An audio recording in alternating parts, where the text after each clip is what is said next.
This is the Dane Moore NBA podcast brought to you by Prize Picks. Coming at you Thursday morning. It's February 1st.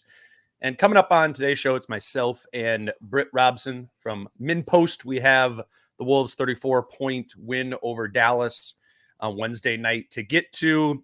Britt's column also came out yesterday, which I actually just read this morning. I have from some of the topics from that column I want to get into. That's at MinPost if you haven't checked it out yet. Or I think it's probably Britt's last tweet. If you go check that out on Twitter or X. In addition to that, I'm sure all-star selections and the trade deadline will come up with me and Britt here. But tonight, Kyle and I are actually going to go live at 8 p.m. Central. And that episode is just going to be exclusively about who makes the all-star team, who doesn't. And then we're going to actually dive into like some trade deadline stuff. I'm going to spend some time this afternoon actually looking at what all the assets are and thinking about what trades could be. And that's whole sort of thing that again is going to be live on YouTube, youtube.com/@DaneMooreNBA. It'll also be a podcast on Friday morning, but Kyle and I figured we knock that out on a Thursday night rather than getting up on Friday to do that. So yes, that is what is coming up. And now we have Britt Robson. How are you? Good. You're good. You're good. All right. So I was thinking about, I was thinking about what are we going to talk about from that game last night, because it was just a bit, I don't know. I mean, obviously Luka and Kyrie and Derek Lively and others didn't play for the Mavs last night. So it was, a little academic in that way. And I don't want to dismiss the fact because they ended up blowing them out by 30 points. It was a little, precarious at the beginning. I think they were only up by like 2 or something at halftime, but they took care of business there. And I have like all-star on my mind, right? It's coming out today. And just generally for the three guys, I don't think there's a huge gap. Just like without really looking into it, I've kind of been like, all right, Ant and Rudy and Karl maybe, but they're all pretty close in my mind of all-star merit. But I would have Karl third as the third most deserving. Yeah, that's what I. Yeah. But then I was kind of thinking about this. I want to run this by you. Like, it seems like a silly sort of thing, but I think the Wolves lose more games like last night this year against bad teams where they aren't taking them as serious without sort of that like buoyancy of Karl. And that's a different type of value, than maybe you get from Ant in fourth quarter heroics. And, when he kind of hits that special level, or something different than what you get from Rudy and anchoring the number one defense in the NBA. But I do think it's Karl's biggest calling card of the season is saving this team in games that they were otherwise just flat. I think back to like mid-November, kind of like that road trip, some of the Golden State game. You remember that time right there? Yeah. And I mean, that was kind of when Karl was playing his best. But there's been a handful of games this season where you're just like, as happens in an 82-game season, where you're just like, ugh, the Wolves are just kind of blah today. Right. And then you look up like last night at halftime and Karl's like 7 for 10 from the field with 18 points. And there is getting Gobert engaged, right? Yes, exactly. So what is that? And how do you properly, I guess, kind of quantify the value of that from Karl? Well, it's clearly valuable. I think part of it is if there's not a good matchup on Cat, go to work. He is we used to, call him a matchup nightmare when he was the only force on the court. And efforts to stop him were at the top of a team's, scout. And I think that he kind of got used to playing that way as both a guy who was going to have the highest usage on the team and as the guy who was going to have to go up against the most varied schemes. Right. when that disappears, I think his glee translates into his performance. Sure. And so I think that it's a chance for him to seize the alpha role. And it's a chance for him to prove his value. Both of those things are not nearly as automatic for him as they used to be. And so I think it's helpful not only to the team, but helpful for him to sustain. I mean, he was so happy in the locker room last night. I mean, when Cat is happy, I mean, he was one of the life of the party guy. It was a very happy locker room in general because the subs were able to play for a much longer period of time than they usually do, which still is only like 5 minutes, but that's still, you get time on the court. The NBA, that happens maybe 5 times a season, when you're Wendell Moore Jr. or somebody. And all of those guys were, in a good mood over that. So it's valuable in that sense. It's also the absence of frustration is very important to Karl's overall game. And there wasn't a lot of occasions for him to get frustrated last night. And like anybody else, I mean, I always talk about guys like Nas and Na being confidence players. Cat's a confidence player too. It's just that the focus is on him so often that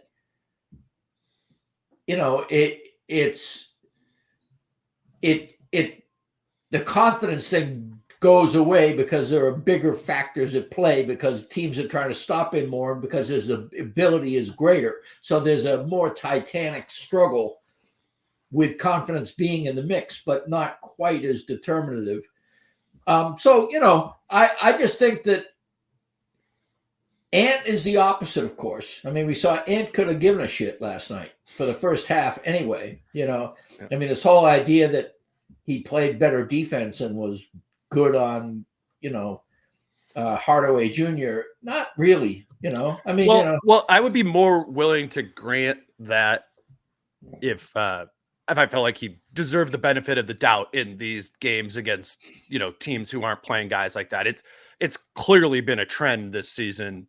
If there's not like a dude on the other team that he really wants to, go against, or if the opponent is just weak, he just is playing a different game, a different level. He does get more passive. Obviously, we saw that in the Charlotte game. I don't think that was only a product of Karl, having as many points as he did in that game. There's been a handful of games against the lesser teams this season where Ant clearly doesn't have the dial cranked up all the way to. We were talking about last night where I said to you, I was like, all right, if that first Boston game that they won at Target Center was 100% effort from Ant, what was last night? Right. And you said 30%, and I said 14. Right. And that was in the first half. That was in the first half. It did get better. Fair, I would turn it up. I would turn it up. And Finch did, I imagine, kick some rear at halftime. Yeah. Just basically saying, you can't do this. He was very unhappy with the defense. And Ant actually did, obviously he didn't take a shot in the second and third quarters. He was very passive on offense. Mm-hmm. He's going to be able to get 5 assists a night falling out of bed because teams want to stop him so much. So that, and that, by the way, is not nothing. Even when he's, lollygagging or whatever you want to call it, 30%, 50%, whatever. Yeah. He can distribute. And he did that last night, and they were putting 2 on the ball on him all the time. And so, we're talking about all the time of like, don't force it through double teams and get turnovers and all that. But at the same time, pretend that you need the double team, Yeah. I mean, if I were Jason Kidd, I would have started to single him, and then, of course, he would have cranked it up, I think. But at the end of the day, we also talked about guys who just play over 90% constantly, and clearly isn't in that category, And that it probably isn't even realistic for a player of his usage and all of those sort of things. We were talking about the guys who give over 90% effort every night. You know, Nikhil, Alex Caruso, right? Alex Caruso, because we were talking about that, and Jordan McLaughlin too. We're like, you know, he does that, but there is a different expectation. Right. Exactly. Yep. Yeah, I mean, it is. There's a reason why effortless is a compliment rather than you know, people who play effortlessly don't look like they're trying that hard because their skills make it so that they don't have to strain many times. But anyway, getting back to your question and the root of the matter, Cat had one of his best games of the season. I mean, he was getting off the ball. Stray voltage was a relative minimum, I thought. And he was also he is. It used to be comical how much he wanted to prove he and Gobert were good buds, and he was unselfishly helping Gobert become a part of the team. Yep.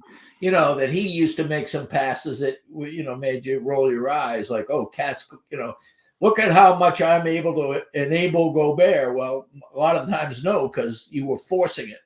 And now it's really credit to Cat. He has honed it, and Gobert knows him, which is incredibly important.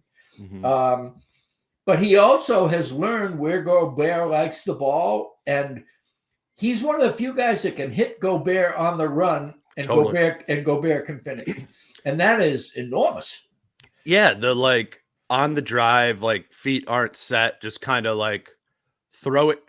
He knows like the little 7-foot radius you can throw it up to by the rim, and has, you know, found that trust in that Gobert will be there. And occasionally, you know, 1 in 8 or 10 of those are just going to be airmailed, but that's not like Karl necessarily doing bad or Rudy doing bad. It's just kind of the breakage that comes in a situation like that. But it's just becoming, I guess it's evolved from almost feeling like a gimmick at the beginning of last year to a legitimately potent part of the, you know, of the Wolves offense. And as I have like thought about, you know, Rudy and his all-star case, I'm not trying to totally go into that right now, but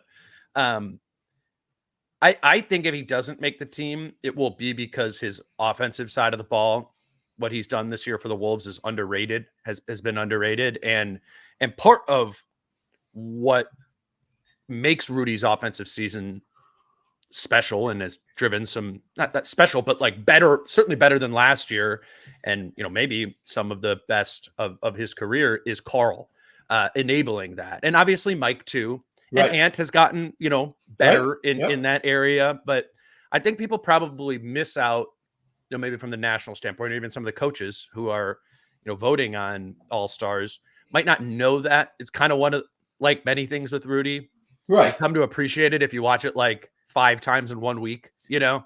And Karl's fueled that a little bit. And I also, what are we talking about when we talk about an all-star game? I mean, part of it is, I can't think of a player in the NBA, literally, I can't think of a player in the NBA who is better suited to be in the all-star game than Anthony Edwards. And I can't think of an all-star caliber player who is worse suited to be in an NBA all-star game than Rudy Gobert. I mean, how, if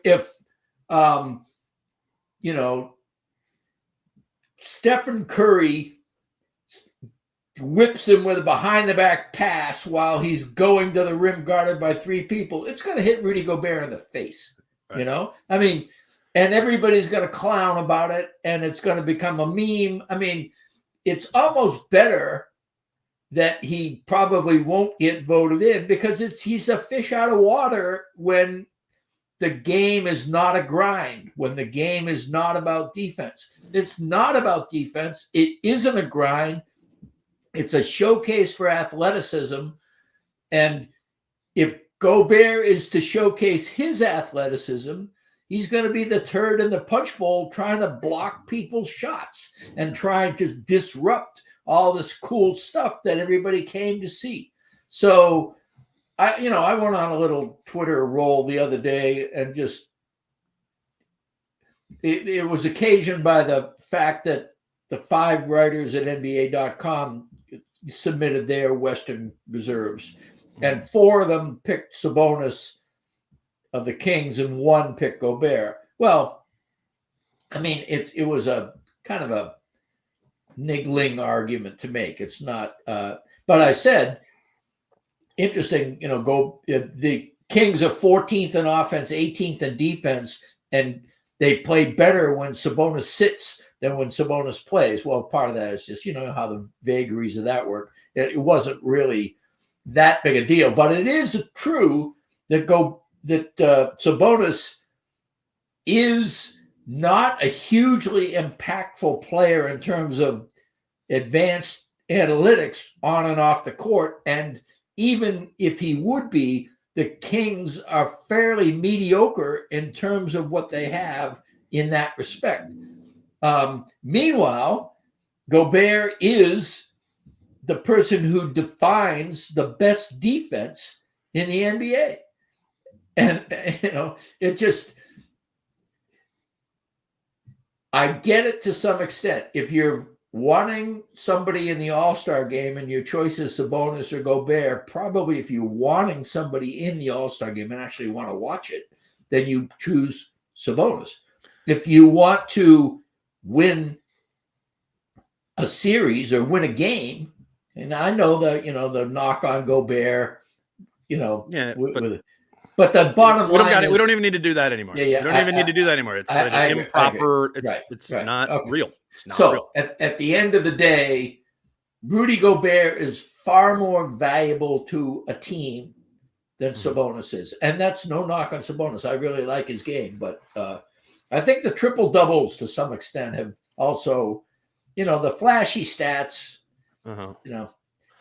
So just my take on the All-Star game, because you're right, that is part of the equation, is what are we doing here? Are we putting the 24 most exciting players there or not? Personally, that's not in my mind. If I was voting on it, that's not how I think about it. I think about it significantly more as an acknowledgement of what you've done, how you've contributed to your team, and as a legacy marker. I don't even watch the All-Star game. And me whatever. And I'm not begrudging people to do. Right. I actually used to watch it before I was doing this. Now it's probably 80% of the reason I don't do it is okay, I'm going to take 5 days off from watching basketball. But I go cross-country skiing, which is going to be rough this year. That is true. But I do think for the All-Star game element of it and playing in it, the only Rudy case you can make, and what I do like about the All-Star game, is when it is in the fourth quarter, maybe the second half of the fourth quarter, and the two teams are going at it. And they are legitimately trying to stop the other team's players. And it does kind of become who's the best, who are the 10 best players, and you try and negate some of those players. And it is important to have somebody to guard Joel Embiid or whatever it might be. Right.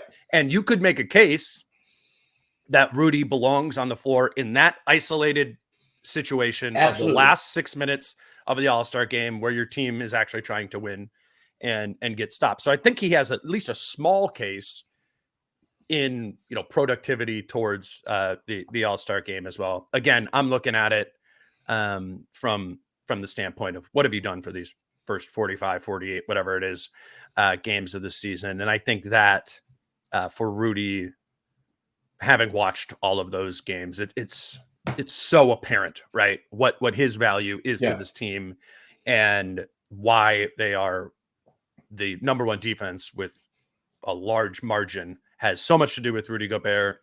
And the fact that they have that good of a defense is why this team has such a good record and is the number one seed in the Western Conference, because they have a mediocre offense, which is maybe a little bit in part due to Rudy, but it's also, if you took Rudy off of this team, I don't think it'd be an awesome offensive team either. So I don't know. I think, I guess if I was picking between Rudy and Karl of who is more deserving. And I think you can make cases for both of them. But given how much the defense forms this team's identity and has fueled what they are, that's why I would pick Rudy there. Britt, let me grab our falling knife break here, and then we can continue going on here. Falling knife this week, they do have the Magic game and the Rockets game. Those games are at Target Center, but if you're not going to those, you want to watch with fans Friday night. Just from kind of talking to Dan and some of the people over there, those have been the most fun, well-attended Wolves viewing parties they've had at Falling Knife kind of on the weekends, understandably. So if you're looking to do that on Friday, Britt, you and I were talking about, we're kind of interested by these Magic and Rockets games. Yeah. Clearly the Wolves are in a tier above them, but I would bet one of those two games is at least good and close. Might be just a lot more fun of a game to watch than that Mavs game was last night. So again, Falling Knife, if you are looking to go somewhere this weekend to watch the games, Falling Knife is in Northeast Minneapolis. And then also they are having a Super Bowl party on February 11th. It's $50, all you can eat. They have a whole, not just pizza, but wings and all sorts of different things from Rectangle Pizza. And also with that $50 ticket, you get a pitcher of beer or two pours of any of their beers there. So consider Falling Knife for the Wolves games as always. And if you're looking to make some plans for the Super Bowl, again, that's Falling Knife Brewing Company in Northeast Minneapolis. All right. Do we want to keep going? Do you have more on Rudy's all-star case or any of those sort of things? I wanted to make sure we didn't go too far without hitting an ad. No, I mean, I agree with your order. I mean, I do think, well, I would honestly go Gobert over Ant. Yeah. I would. And yeah, that I would go Ant Rudy because of the nature of the game, and also because Ant will play better in the game than Rudy would play. I mean, and we just got through talking about what motivates Ant. That's true. That's a good point. And that's the difference of how we look at it. Again, I'm looking at it. What have you done these first 45? Not to take away from Ant. I think if, when I would do it, like Ant and Rudy would both be above the line of in. Right. But if we get even more minutia and I had to choose one of the two, I think I would. On the other hand, that's Rudy. Precisely, we both just confessed we're probably not going to watch the game. Or if we do, we're going to watch it with half an eye. It's not, it's not something we live for. And Does anybody live for the All-Star game? Yeah. I mean, I probably did when I was a kid. There, You're right. When I sat next to Zach Harper, he was a huge all-star game guy, and there are other people that are definitely right. Some people really get into it, right down to like the 3-point competition, the slam dunk, and all that other stuff. And credit to it. Who am I to be a killjoy about that? It's no judgment. But I mean, personally, and it's precisely for that reason that the fans get the vote. They want to see LeBron, they want to see Curry. And if we're going in that direction, though, one of the things I could say very briefly is that I've become kind of a scold on the schedule makers. The NBA is having a phenomenal year in terms of the depth of the depth of the Western Conference. The ninth place team in the Western Conference, I think, is equivalent to like the 5th best team in the Western Conference about 5 or 6 years ago. I mean, It really is. There's a lot of teams. You're getting down into the Pelicans, Lakers, whoever is, going down there at that particular point. And we don't see those teams on national TV. And I'm sure that the epic double overtime game between LeBron and Curry that enabled Golden State or the Lakers or whoever won that game to become more of a play-in team now than they were before, is a big deal. But I just feel like if you want to showcase the game rather than the stars, That's what you should do. And by the way, if you want to showcase the stars and you want to have tiered tickets for seeing the stars, then the stars have to show up. And that gets back to my whole idea is, look, players should be able to play or not play whenever they want to, because that's, it's about what they can do. And by the same token, all ticket prices should be the same, So anyway, my whole deal is showcase the league, showcase the game, don't showcase the stars. And if you do showcase the stars, then you have to put some kind of onus on the stars to be there, which I don't agree with. So let's move to your column. Because don't ever ask me if I have something else to say. No, yeah, well, either that or set your watch 10 minutes ahead. I didn't mean it in that way. No. We'll see what happens with the All-Star. I'm clowning myself here. Yeah. All right. So your column was kind of like a reflection on the past week, right? Yeah. Kind of dating back to the Charlotte game and the up and down, largely kind of down part of that week, and what contributed to all of that. And there's been, not that there's been that many losses, but we've clearly found the through lines of what the losses are, right? It's as we've said a million times, it's the fourth quarter offense, it's the turnovers, and it's the spacing issues. And I like how you kind of presented that all and then kind of snuck in at the end. You're like, Kyle Anderson is sort of the perfect example of where this has kind of gone awry in his perceived importance, or at least importance last season, and how he is as a player, similar to last season, though, without the 3-point shooting.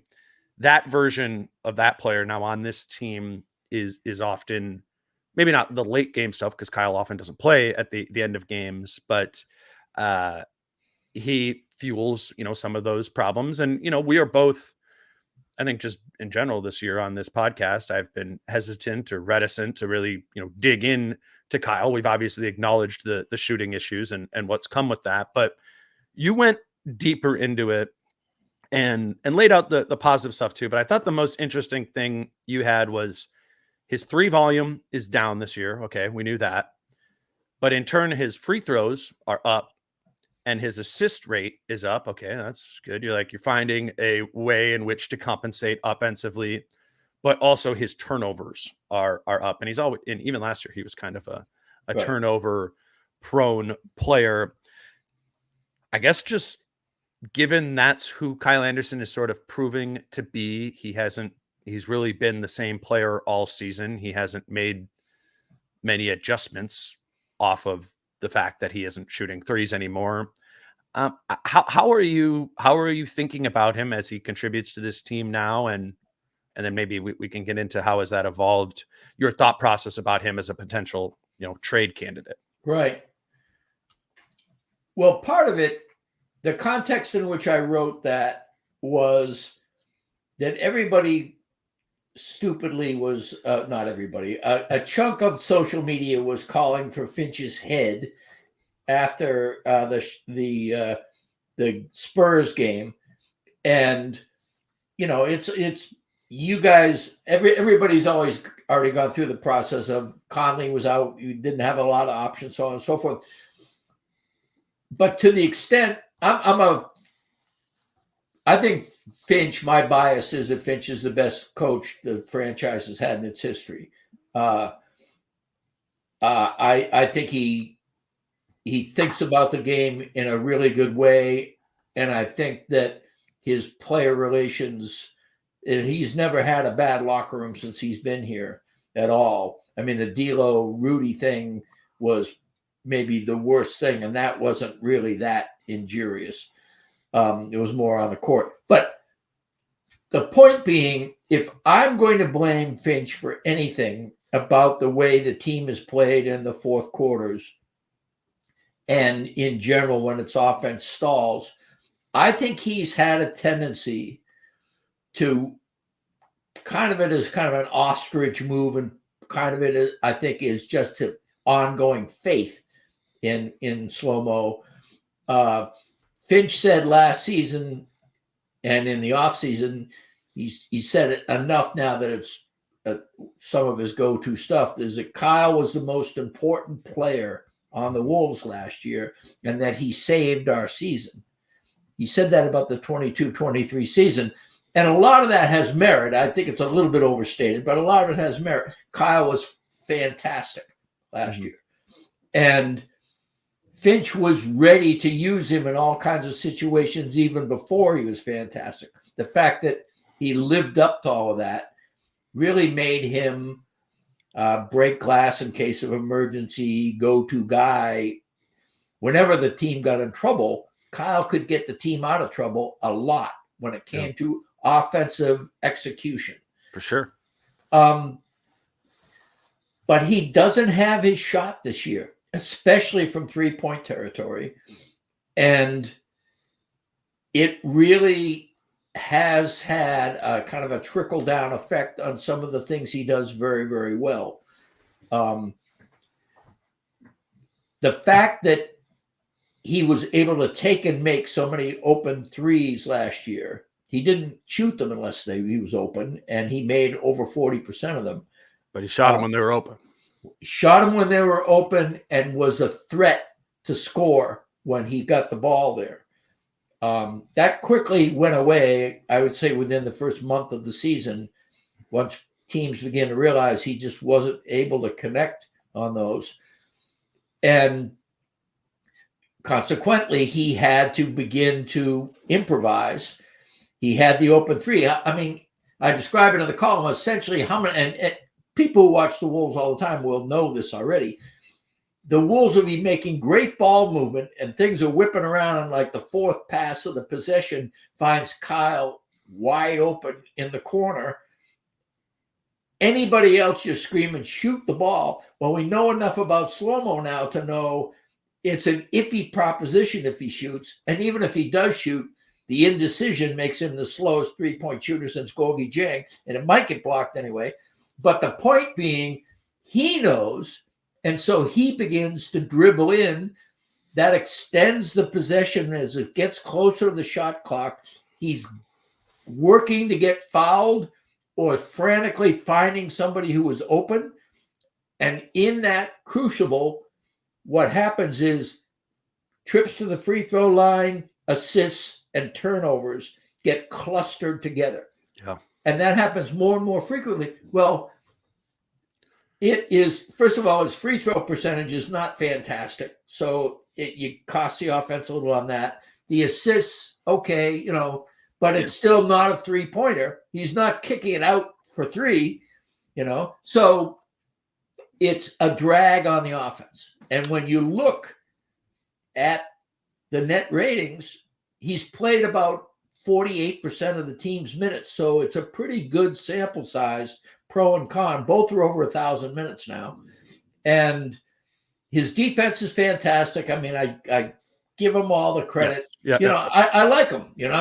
I'd like Kyle Anderson. I just think right now, in answer to your question finally, I think Finch overrates him. Finch believes that he can contribute more on offense than he can actually contribute. And I think that's one of the reasons why Finch errs in putting these lineups on the floor. He doesn't think of SloMo as being a detriment, a net detriment as a guy who can't score when he puts, So if there's one other non-shooter on the floor, maybe even two other non-shooters on the floor, I think you can get away with it because SloMo is really good at every other thing. But if you put three other non-shooters on the floor with SloMo, you're going to have trouble. And that's pretty obvious. So I like the belief term. That's actually, I did a pod right after that game a little bit on that Spurs matchup. And I wasn't calling for Finch's head, but I was frustrated by the twice in the game in the beginning of the second and fourth quarter playing four non-shooters, because to me that was fairly easy to connect to the dots that wasn't going to work. And then of course, like, you get that confirmation bias and you're like, okay, I'm leading the show with this, right? But But what I did talk about was, I think where my thought process and Finch's thought process there, what go separate directions, was in terms of belief. And it is a belief that Finch has, that probably in part through Kyle, you can make it work with lacking shooters out there, or not as many of them. It's almost like he doesn't treat Kyle as one of the non-shooters, where in my head it's the biggest non-shooter on the team, and brass tacks volume wise, that's true. Right. But I sort of get that. My problem was that wasn't a time for belief. Right. And given what we know from 45 games of the season, is what's the biggest issue with this team in prior to crunch time? It's spacing.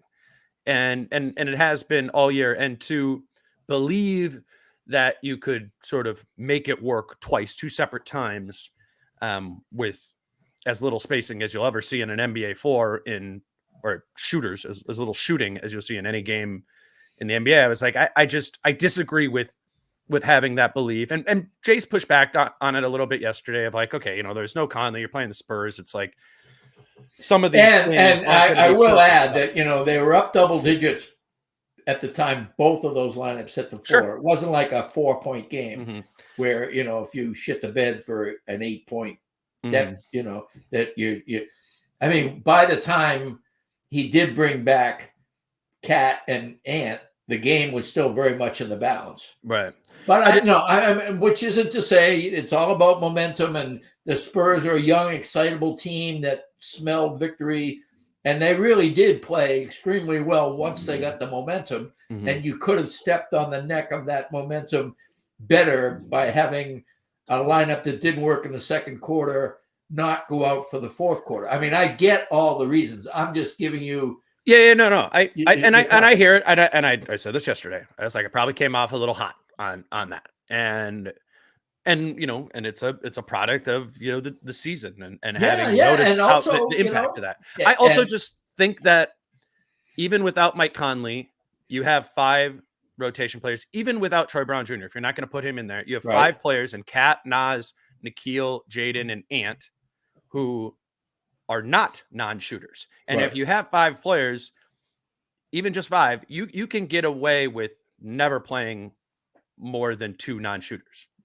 And they played for 7 minutes in that game, 4 non-shooters. Right. And again, and this is fair, Jordan McLaughlin has made like 38% of his threes or whatever. And so I've gotten some messages and stuff like, why is Jordan McLaughlin a non-shooter? What I'm talking about when I say non-shooter is the defense does not respect you as a shooter. And thus, if you're in the corner, is standing just outside of the block, or if you're above the break, they're in for gap help by the elbow. It's less about your percentage. It's the way in which you're perceived. And exactly, is a team saying, I'm glad we've done what we need to do, which is they have to have J-Mac shoot from the top of the key. That's what you want, if you're the opposing team. So, I get that as well. I want to go back just a second, because we had an unusual gap in the pod thing. I did one on a Saturday, I think, and this is the first one since then. Yeah, we've been out of whack with our. That's no problem. Yeah. That doesn't. But the Charlotte game went in between that time, and I was rattled by the Charlotte game. I mean, I thought the team was beyond that. My overall, in fact, I remember, talk about speaking hot. I called the Wolves the best Wolves team in franchise history. And at the time I spoke that, I really believed that. But that Charlotte game was kind of like that last preseason game when Rudy and Kat were about to come on the floor. Yeah. And you go, oh, well, maybe, that's it felt like for a team to play with that much juvenile mindset throughout the team, that not only was Cat going for his and Ant was trying to prove something about his assist total or whatever, but the entire team seemed to put their focus on individual accomplishments without even noticing that this team was right there. Yeah. The opponent was right there. It was as egregious example of a team pissing away a game that they should have won. It was incredibly immature. And one of the reasons I think Finch is such a good coach is because he did not spare it at all. I mean, he ripped the hell out of them, and they deserved every bit of it, And they said as much. And Players I'm not over it. I think I want to see maturity. The Oklahoma City game was a nice corrective, but I want to see another month of I want to see they don't need to go 13-2 or whatever, but they need to be able to not fall down in terms of what they do. They need to avoid panicking, avoid falling into the same old traps. They need to stop Ant and Cat in particular need to stop driving into traffic, although McDaniels has done this more than people realize too. They need to start moving the ball. They need to start moving without the ball. All the things that are just so obvious, and that's in the column too. But I do think that Charlotte game was ugly enough to leave a stain that I'm going to still see that stain for a while. Yeah, I'm feeling that too. I think that's been reflective of the last week of how I've talked about this team.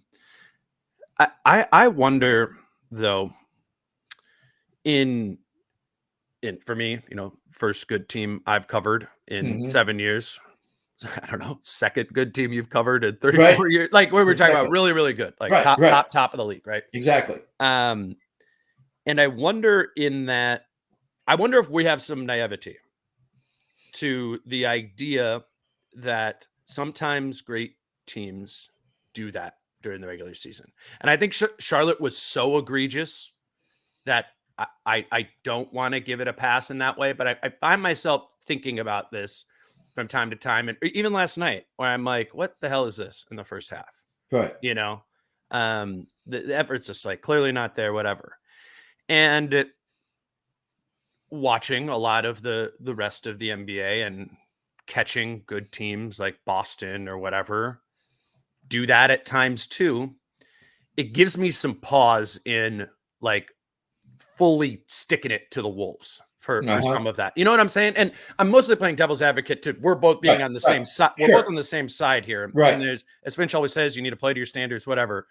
I do wonder how feasible and realistic it is to have that expectation of playing to your standards for even 75 of 82 games of the season. And I grant all that. In fact, some of that has gone through my head too. Brooklyn had just gotten through blowing like 3 games in a row. Their trend was even bigger than the Wolves. And Bridges was the GOAT on a couple of them. Bridges went to the line with a chance, to seal the game or win the game, I think, and that could have been a loss. And then they turn around and they lose to the Spurs. And the Spurs ran them out of the gym in the fourth quarter. I mean, this is after the lesson that should have been learned in the Hornets game. And yes, I understand Mike Conley is important, but come on, Mike Conley shouldn't be, if a 36-year-old guy in his 17th season needs to be the person that reminds you that you're doing the same thing you've done for the past 2 years in a bad way, then you are not going to do well in the postseason, because you are going to think, we will pull it out eventually. And guess what? That doesn't happen sometimes. And when that doesn't happen, all of a sudden, that's another factor in your mix. That's another way you get defined. there are defining points in a season. The overtime win over the Celtics, the win over Denver early, the win against OKC. On Monday, yeah. Yeah. I mean, but there are also, for example, when they got blown out by Phoenix, I just saw it as a schedule loss. They were burnt out. I'm not going to be critical of every game, but I am going to be critical when there was all this talk about maturity, and we saw a lot of that maturity. I had kind of filed that into that step has been taken. And I think now it's almost like if that step was taken, those shoes are wearing out and they need to get a new pair of shoes to take the next step, because that step isn't as reliable as it used to be. And I want to see a more extended run of maturity. And I don't count the Brooklyn Nets game as a win, really. I see it as escape from a loss. And the Wizards a little bit the same way. And the Spurs, I mean, those 3 games coming on the heels of the Charlotte game, just, I just think. Yeah. So anyway, don't need to belabor it any further. But I do think that, at least in terms of the way I regard this team, the Wolves are on notice in terms of maturity. And I want to see the mature basketball team we saw in November, December, especially in like the 15, 20, 25 games after the All-Star break heading into the playoffs. So, Brett, I think the question then, off of what we're just talking about, of some of these immaturities, some of these things that do pop up, some of them that deserve a little bit of a pass because it's an 82-game season, some of them that require drilling into and asking how detrimental can they be, particularly once we think about it through the lens of the playoffs. The next sort of thing to rectify that, or maybe correct some of it outside of just internal development and coaching and learning from everyone, is a trade. And how do you think about the trade deadline through that lens, in terms of like what you would go about pursuing, what you would be willing to give up? Because that's where I think really any sort of trade deadline conversation comes with this team, is what is the number one thing you're going for, and what are you willing to give up for it in terms of roster pieces, which basically is the inclusion of Kyle Anderson or not.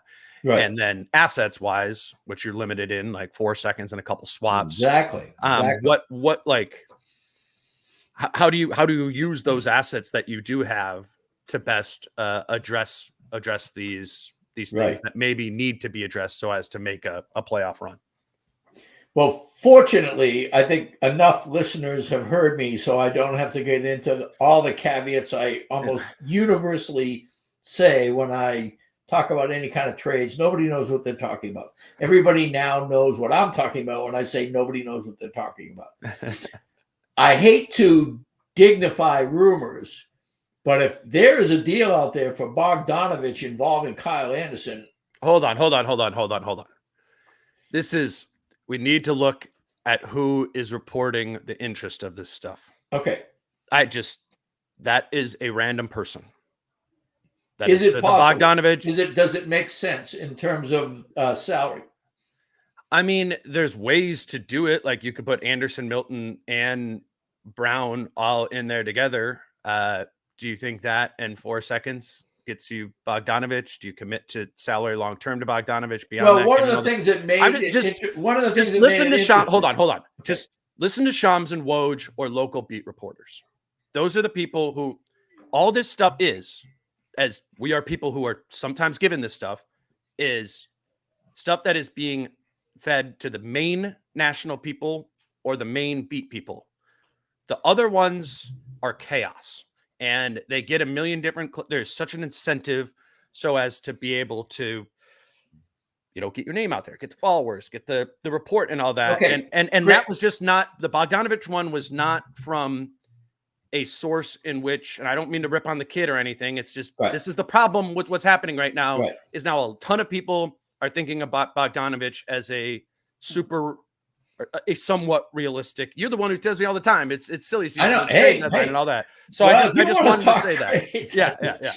I will tell you that a Bogdanovich is exactly what they need. Okay. That's a good. I mean, if you're going to be able to get a guy who in his lone really crunch time, deep in the playoffs, was a great performer in the postseason. That one year they went far. And is also somebody who can take a secondary role if he needs to and not bitch about it, but can step up and be the guy who gives you 22 shots and 30 points when he's on and the team needs it. I can't think of a better guy, which is why perhaps I fell prey. I didn't really read who it was from or anything. I began to think, Kyle's contract is ending. Maybe Atlanta wants some cap space. I know Bogdanovich has got, extended down the line. But if you're asking me what I would be willing to give up SloMo for, I would say, given his woes this year and his contract situation, I would include him in any deal where another team is interested enough to approach part of his value.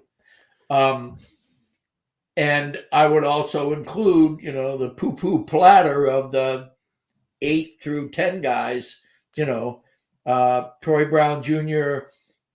is fine. Shake Milton has disappointed, but has skills, obviously. This is clearly an outlier season for him. I think Bogdanovich, like the archetype of Bogdanovich, to your point, would be an ideal fit on this team and address a lot of the things that we're talking about without, hindering your defensive identity and probably enhancing your offensive identity to that.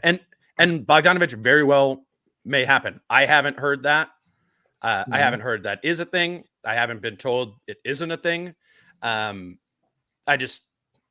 It's a lot of that just smoke. Right. But I am just trying to talk about what type of player. So I'm sorry if I shut you down there. My bad. No. I mean, and that was an important corrective. I just got through saying, I don't think anybody really knows what they're talking about with trades. So therefore, I don't spend a lot of time on it, But what I can say very easily is that a Bogdanovich type is what they need. I can also say that the Conley trade in the last trade deadline has given me enormous faith in Tim Connolly. I do think he understands. He clearly is a Mike Conley guy. So if there was any doubt at the beginning of the season, at least there was doubt in my mind as to whether or not Conley or SloMo would be the guy if you had to go over the cap. Who would you go over the cap with without, breaking banks? Conley is going to be here. SloMo, consequently, has much less chance of being here, in my opinion. So that means that that's somebody he can dangle, such as it is. It's mostly going to be cap space, and it's actually, he's the irony of this is that SloMo is such a bargain that he's really not worth a lot in terms of exchanging and trades. He'd be better off if he was making 15 right now, so you could make things match a little better than the 9 I think he's making or whatever. But all that said, I think that Tim Connolly knows that it's either a shooter or a point guard, and preferably somebody who can handle the ball a little bit, but is mostly a shooter. So between the three archetypes that we talk about all the time for potential additions, between backup point guard, bucket getter, and movement shooter, I'm on movement shooter. I am too. If you had to choose one of them, yeah, I mean, bucket getter is. I just think bucket getter is beyond their capability. To be honest, yeah, I mean, if you're talking about somebody who's really. I'm talking about what you thought Shake Milton was going to be, a bench bucket getter, an 8th, 9th, like a Bones Highland. Oh, well, no. I mean, you just don't like Bones Highland, but I'm talking about that type of player, like that. Yeah, if you're talking about a guy who hogs the ball, no. Yeah. Well, I do not. I want a movement shooter then. I want somebody who can fit into an offense that will have, even if SloMo's gone, it'll have some really fat. I mean, Nas is out there, you have some interesting pieces. And if you have a guy that basically sees a couple of non-shooters on the floor with him and is coming off the bench anyway, and is trying to earn his spurs with a new team, that's a ball hog. I don't want a ball hog. Yeah. I think Jace had a good point when we talked yesterday about how much that bench end of rotation bucket getter has struggled the past 2 seasons for the Wolves. In Jalen Noel had the worst year of his career. He had that role last season, and Shake Milton is having the worst year of his career. And the dot Jace connected, which I think is smart, is, Rudy's out there on both of those. And a lot of times what I'm talking about with bucket getter, what I'm envisioning is it's like in single coverage, that guy can get by you and get to their spot to shoot, which actually even Jalen Noel could do. Mm-hmm. But once you start having numerous bodies that you have to navigate in your pursuit of the bucket, as is heavily presented on this team with Rudy Gobert's presence, I think it's just hard. And that's why I wonder if, the cheap bucket getter guy would actually give you anything. And maybe it would need to be a more advanced version of that, a better, I agree. I think you do not want a guy who is up and down. What you want is reliability. What this team needs in its second unit is knowing what you're going to get when the guy comes on the floor. Let's face it. Certainly J-Mac, to some extent Troy Brown Jr., and at least in terms of past performance, Shake Milton, all have proven that they can give you things. None of those 3 has proven they can be reliable. Yeah. And when J-Mac has a bad game, it hurts. When Troy Brown Jr. has a bad game, it hurts. Shake is hurt pretty much all, 80% of his minutes have hurt. Right. So it is, what you really want from a bench most of the time is first do no harm, and they don't have that now. And I do think that you need a movement shooter is a good way to, now that you've told me what a bucket getter is, I think a movement shooter is clearly the priority. I don't think you want a point guard unless you can have it be a combo guard who can also be like a movement shooter guard. You know? Mm-hmm. I think an interesting element to this too is, well, one, those 3 things: backup point guard, bucket getter, movement shooter, are in theory J-Mac, Shake, and Trey Brown. Right. I do wonder though, if you go get one of those 3 things without trading Kyle Anderson, like what even is that role? How big is that role even? Because it is definitively the 9th guy. It's very clearly, we know Nikhil, Nas, and Kyle are 6, 7, and 8.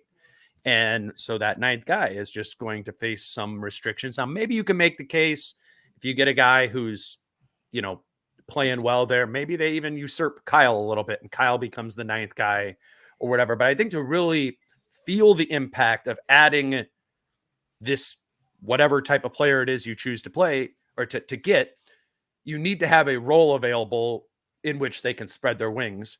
And I wonder if you can even have that role made available if you don't trade Kyle Anderson. Does that make sense? Like he almost needs to be out so as to have minutes available to have. I get the sense. Well, first of all, it pains me to say this, but if Kyle isn't going to be re-signed and his track record this year is 11 points difference on offense when he's on the court versus when he's off the court.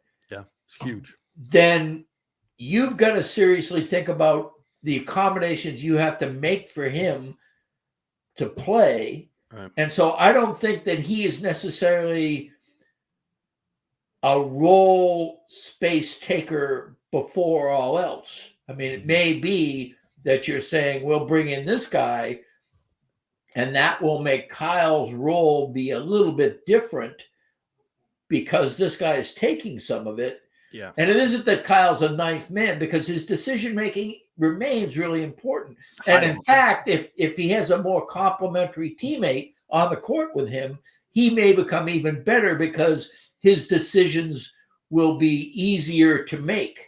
Because that's why I was saying Denver for him yesterday to you. I know. Which you laugh at, but I'm dead serious about it. That's the complementary piece. Like, what player in the league best empowers a player who can't shoot? Right. It's Nikola Jokic. I mean, it's why Aaron Gordon has really struggled with his shot in his time in Denver, and that doesn't hurt Denver's offense, because Jokic is so special at, even with limitations of shooting around him, can still do stuff. I think I could see Kyle Anderson as an added piece of that bench, bringing them perimeter defense, which is inarguably valuable, is something they're kind of hunting for on their bench. I've kind of found in Peyton Watson. But also I think Kyle Anderson's next step, wherever it is, very well could be as a backup center. Right. On a smaller team. Yeah. And who plays more like Nikola Jokic, I always say, in the NBA than Kyle Anderson? It's the closest comp, and it's still a huge gap. But I think and there is always the possibility that whatever is going on with his eye, which I think, no one wants to talk about this, and I could be way off base, but when you ask, around the team, and they say, don't ask Kyle because Kyle doesn't want to talk about it. Well, okay, that just tells me something, right? That tells me it's a factor. But at the same time, I don't want to speak out of school, because no one has said to me it's a problem. They've just said don't talk about it. Well, that indicates to me it's a problem. But I do want to clarify that I am not going to say that Kyle Anderson's eyes are the reason he's not shooting well. But I will say that if that's true, then there's a greater chance that he can get his eyes fixed in the offseason, and then he becomes even more valuable. It would be a good guy for some team to get that isn't as cash, right up against the cap as the Wolves are. Which Denver is, to be fair. Yeah. But But anyway, I think that if Kyle is included in the deal,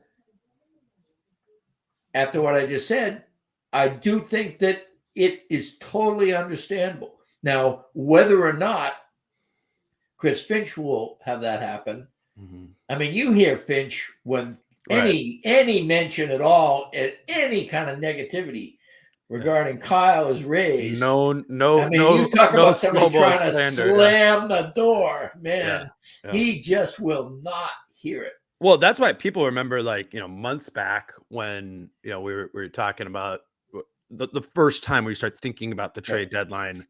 I was just like, I don't know, man. I can't see Finch green lighting that. And not that it's all his call, but I do believe, I don't think it's one of those front office coaching dynamics where the front office just gives you the players to the coach. No, in fact, that's one of the strengths of this team, is there really does seem to be a unanimity and a consensus that tries to be built. Yeah. I go back to, the Conley deal made me think that Tim Connolly knows what he's doing to the point where he can get something.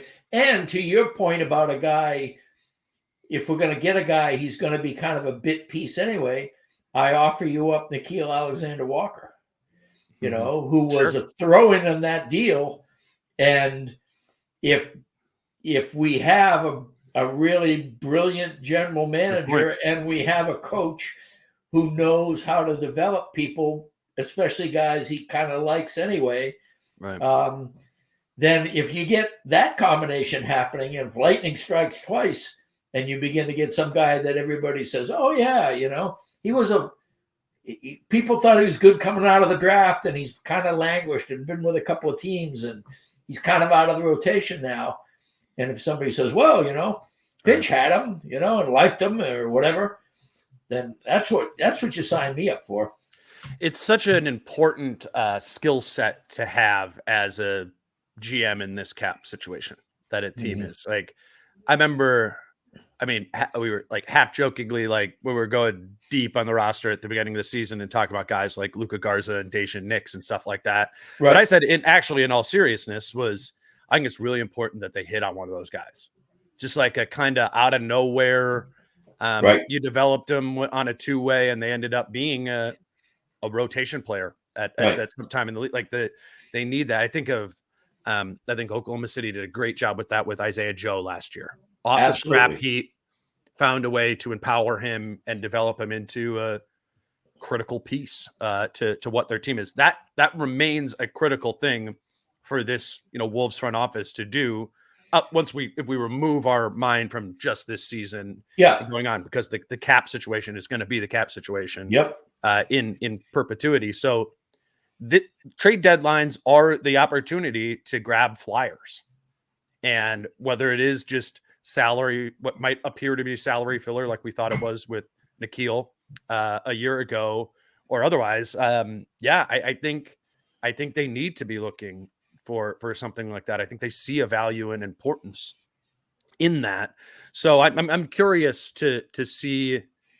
I'm really curious to see how they act on this and what their answer is to backup point guard versus bucket getter versus movement shooter, and how they go about handling it. Because I think it's one of those things that will be a very telling breadcrumb about what they even see about this team beyond sort of this season and in what they're in what they're prioritizing. I'm just really curious. A name I will throw out. He's making less than $1 million a year. Garza. Oh, I mean, as somebody throw in from our side, Luka Garza with Rudy Gobert, Karl-Anthony Towns, and Naz Reid ahead of him. Let's get serious about Luka Garza's prospects in this franchise. He's torn up the G League a few times. He's a popular player. Not that usually factors in too much in terms of, and obviously the proximity to Iowa makes him more popular here than most places. But he might be somebody another team will value more than the middling amount he makes. He might be a good sweetener, just a tiny ice cube or sugar cube. But I'm actually not even sure how that works with trading a two-way player. I actually looked it up. You looked it up. You don't have to convert it into an NBA contract. I don't think so. Huh. Interesting. That's kind of ironic talking about Luka after he scored as many points as Ant did last night. Precisely my case, though. Yeah. I mean, that's exactly the kind of elevator pitch you make with Luka, and hope they don't have a lot of footage. Yeah. There's a lot of footage down in the G League of him, but I guess how relevant is that? Yeah. I don't know, man. It's gonna be, and like I said, I'm gonna spend some more time. Like, I just think he's really somebody that if somebody is on the edge of thinking, that might work, this deal might work, Connolly says, hey, and I'll give you Luka Garza, who we've been developing for the past 2.5 years and he's an all-star in the G League. He comes in and we just don't have room for him. It's a plausible, just say, we like him a lot. We've obviously kept him around, but we don't have room for him. If somebody goes, well, we need a backup center, maybe this is the guy. For $500,000, he could be a good enticement. Yeah, I wonder what that enticement would be in comparison to Josh Minot. Yeah, I would want to get. I mean, I'm much more on Minot than I am on Luka. Right.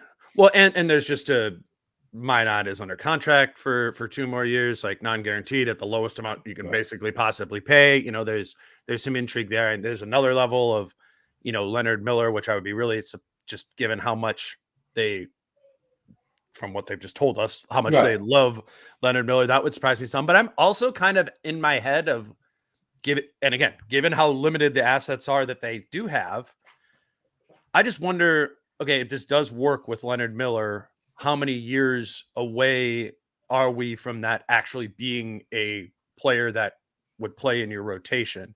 And if the answer to that is longer than shorter, and he is viewed as an asset, that might be one of your most valuable pieces you could throw in at this deadline that gets you maybe into a Bogdanovich conversation with an Atlanta, if they are in a rebuild or whatever. It's again, you have to trust Tim Connelly to know his personnel enough to know, he's a guy that, unlike Minot, no, he got Minot too. So he's got all those guys. So he's been around long enough now where he knows what he has, and he's got a pretty good track record in Denver. And that Conley trade, as I am on record of saying, is the best in Timberwolves history. It is. I mean, it just there isn't a better deal than that.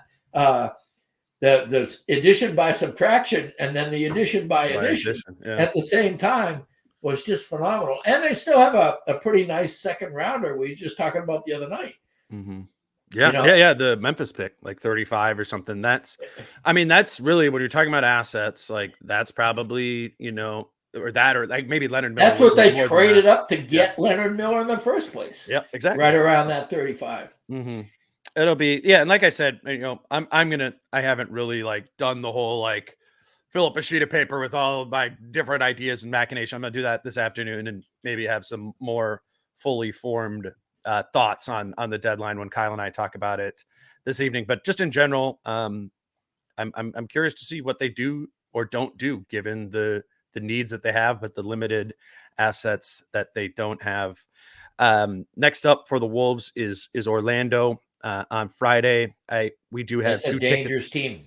It is. I just want to make sure to plug that we do have 2 tickets to give away to that Magic game on Friday. We're giving away a bunch of tickets this year as a thank you to the Patreon subscribers that we do have. That Patreon link is in the show notes if you're listening on podcast or on YouTube. It's down there too. You can just click on that there, become a Patreon subscriber. It's like $5 a month, and it supports the show and also gives you an opportunity to be eligible to win these tickets. You just got to send us a message saying I'm available for the game on Friday, because we don't want to send tickets to somebody who isn't able to use them. So that's patreon.com/DaneMooreNBA. Patreon is spelled Patreon.com. We got anything else, Britt? No, other than if Franz Wagner and Jonathan Isaac are both playing, that's a tough game. Mm-hmm. Yeah. Because you got, Bonchero and you've got didn't say Poncho, did I? You did say Poncho. No, but you still didn't get the name right. I know. But I just figured I'd throw that in. But and Mo Wagner always is a Wolves killer. So and Wendell Carter back. They do play, I think, at the slowest pace in the NBA, which means the Wolves will be playing a team that likes to slow it down more than the Wolves do. I just think it's a really intriguing matchup. And I think that Isaac is one of those guys. He's kind of like a hot shooter, only it's on defense.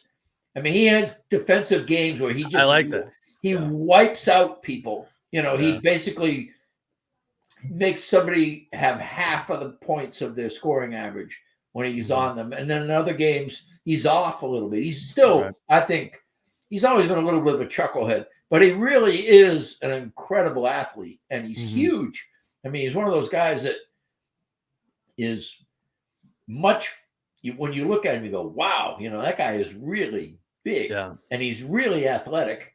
And he doesn't even necessarily have to start. He comes off the bench, and you got guys like Suggs who dig in. I really like that Orlando team. No, it's wise to bring that up, because maybe if people, if you don't have League Pass or anything, you haven't caught much of Orlando, your memory is going to take you back to at the beginning of the month when karl-anthony, blew him out by 30. Oh yeah, well that game too also was the Wolves just ambushed them in that game. That was size. With size, they were as enforceful as they've been all year. Franz Wagner and Isaac Carter and Isaac. I mean, now they have size, so they'll be able to counter that. Right. Yeah. It'll be a good game, I think. I would not go into that game confident that they will win Not that they will lose, but I think it'll be a very close game. Yeah, I think Orlando and Houston are both kind of similar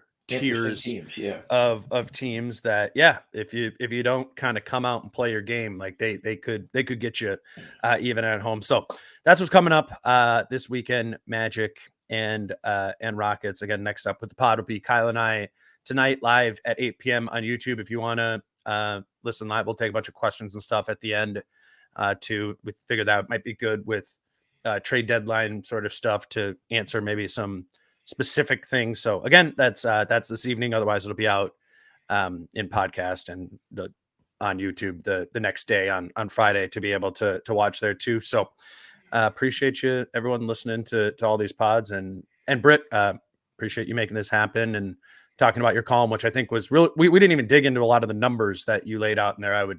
I recommend going to check that out. It's called, "Is it time for the Minnesota Timberwolves to revisit the use of Kyle Anderson?" Yeah. Thanks for doing it, Britt. Sure. He's Britt Robson at Britt Robson on Twitter, writing over at MimPost. We'll figure out when we're going to talk next week.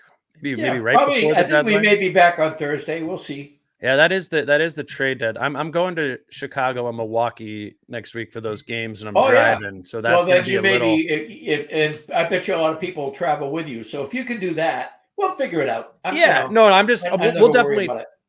Actually, I feel like we always do the pod right after the trade deadline. Maybe we'll do that like Friday morning or something. I don't know. We'll figure it out. Britt and I will talk right before the deadline, or right afterwards. Again, appreciate you doing it. Until tonight. With myself and Kyle. He's Britt. I'm Dane. Peace out. How I'm feeling, man, I hope it never stop, yeah. Green and hot so you can find me in the crowd, yeah. Don't let standards ever bring you down, yeah.